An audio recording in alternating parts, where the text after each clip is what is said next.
I love the fact that I get to help keep Portland clean, and I get to help keep the rivers clean by keeping the dirt off the street, out of the sewers, out of the treatment plant.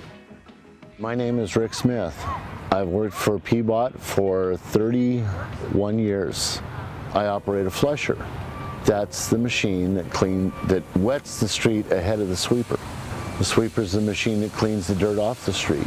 When the sweeper's done doing his job, I come back around and I get the street wet again, which is called a back flush.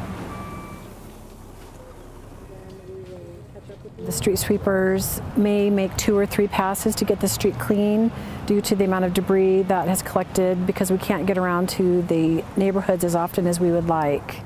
Great, thank you, Randy.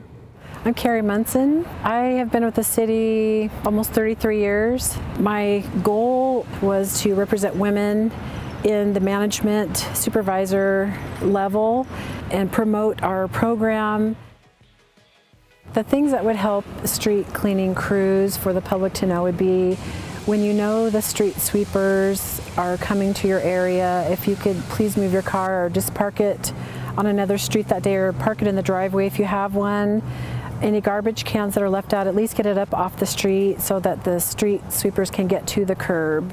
There's so many things you have to watch out for while you're doing your job cleaning the streets. Traffic, just like everybody else driving down the street, I'm trying to drive down the street with my truck. If it's a hot summer day, I've had kids run from half a block away just so they could try to get in the spray. And I get almost to them, they get ready to jump over the top of the spray and I turn the spray off.